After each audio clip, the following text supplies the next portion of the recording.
Přeji vám nádherné pondělí, milé dámy. Já vás moc zdravím všechny. A jsem moc šťastná, protože mi dneska přišla takováhle nádherná mikinka, která je moc příjemná. Já jsem z toho strašně nadšená, protože Mary Kay nás rozmazluje. Ale co jsem chtěla? Chtěla jsem vám dneska představit tuhletu novou základní sadu o péči o pleť. Tahle ta nová základní sada je úplně perfektní v tom, že je pro všechny typy pleti. To znamená, či už pro mastnou a smíšenou, pozor, je ale rozdělená.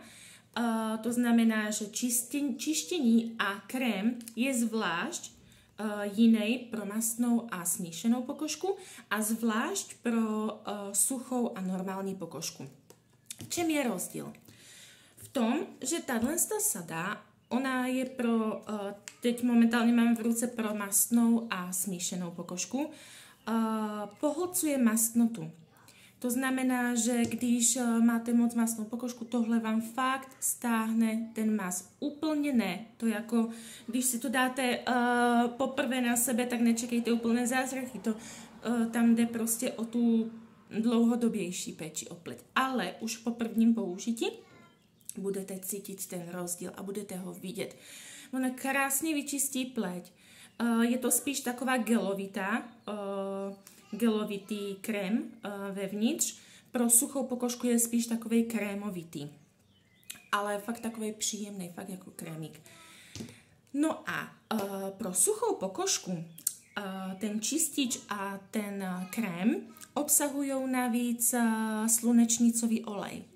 Ten krásně, ale krásně vyživí tu pleť, krásně udrží tu vlhkost v pleti, to znamená, že nebude ta pleť tak suchá. Už po prvním použití uvidíte tu pleť krásně rozjasněnou, za to vám garantuji. K tomuto je ale důležité i tohleto. Je důležité vzpomenout, že peeling na pleť někdy neznamená, že prostě by se neměl používat. Někdo říká, že ne, někdo, že jo. Tenhle peeling je moc šetrný k pleti. Já jsem ho sama zkoušela, už pár děvčat bylo u mě a myslím si, že můžu říct i za ně, že je moc, moc příjemný.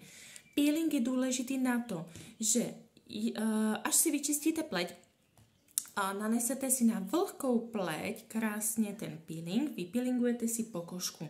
Tím, že si ji vlastně peelingujete, tím se zbavujete těch odumřelých buněk a tím dostává vaše pleť krásný takovej čerstvý nádych, protože vy se zbavíte těch odumřelých buněk. To pak smijete dolů, protože jak si to nanesete, vypeelingujete, hned to smijete dolů. Hned zatím připravíte pleť tímhle tonikem, které vyrovná pH v pleti, to znamená, že když vám tam chybí hydratace, a to pozor, chybí i u mastné pokožky, ten mas se může dělat i z toho důvodu, že není ta pokožka dostatečně hydratovaná. Takže tohle je fakt pro všechny typy pleti a já to fakt všemi 10 doporučuju. Buď si to přiobjednejte, anebo prostě popřemýšlejte nad tím, protože je to fakt důležité. To tonikum si dáte jenom jakoby na ruce, rozmasírujete a jenom takhle přitlačíte na pleť. Krásně vyrovná pH v pleti a připraví tu pleť, která je už krásně vypeelingovaná, krásně otevřená, připraví tu pleť na to, aby ten krém, ta poslední složka, mohla jít hlouběji do té pokožky a tam pracovat a vyživovat tu pleť dál a dál a dál. Proto já fakt doporučuji fakt doporučuji většinou kupovat celou sadu. Samozřejmě vždycky to záleží i na vašem budgetu, který můžete dát, ale doporučuji mít doma celou sadu. A když už ne peeling, tak třeba nějakou masku, protože čištění pleti a hydratace oka, ale je potřeba to doplňovat a vyjít na takovou vyšší úroveň, aby ta pleť fungovala fakt 100%. Takže čištění, peeling anebo maska, ale ten peeling je fakt důležitý. Pozor na to, peeling je fakt důležitý k tomu znovu obnovení té pleti. Maska, to už je potom takové, že záleží, co chcete řešit. Ale teď se bavíme o této nové sadě.